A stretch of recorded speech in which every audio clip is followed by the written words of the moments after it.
si Senator Marcoleta may plunder. Nagkataon, nadamay ako. Alam niyo ho, yun yung campaign donation na dinismiss na ng COMELEC. Donation. Dinismiss ng COMELEC, 3 kami na nagkaroon ng campaign donation kay Senator Marcoleta. Dinikit nila yun. Ginawang plunder. Yun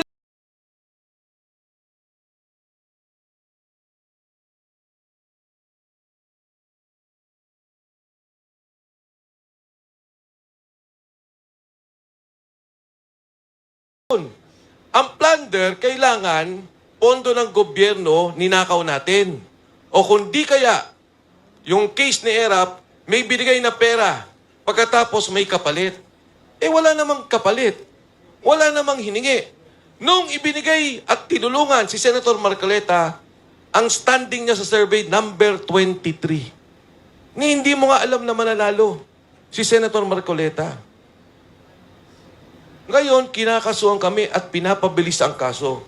Ang sabi ko nga, kung may nagawa akong pagkakamali, kumain ako ng hopya sa opisina ni Senator Marcoleta. Yun ang kapalit. Oo. Pero yung hopya ni Marcoleta, hindi naman siya may-ari. Regalo din sa opisina niya ata yun.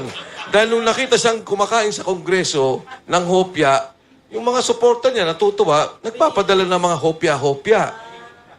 Oo, nakita ko, hindi naman masarap. Oo. Sabi ho nung tinanong ako, sabi niya, wala ho ba kayong hinihinging pabor ngayon na senador na si Marcoleta?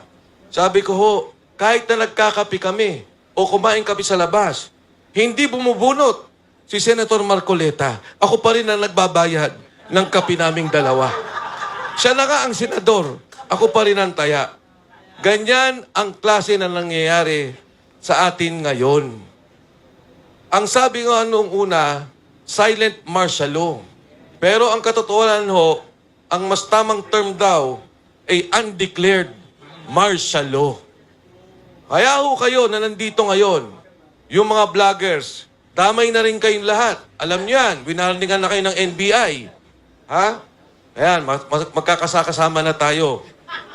40 ho ngayon ang kinasuhan. Dito sa aking kaliwa, sa aking kanan, may mga kaso to. At wala kaming naging kasalanan kung di ilabas lang ang sentimento ng ating bansa. Ilabas ang sentimento ng taong bayan. Yung korupsyon, imbestigahan, ikulong ang mga nagnakaw, at ibalik ang pondo ng bayan. Hindi kami matatakot, hindi nyo kami matatakot, at kami patuloy na lalaban. Magandang umaga po sa inyong lahat.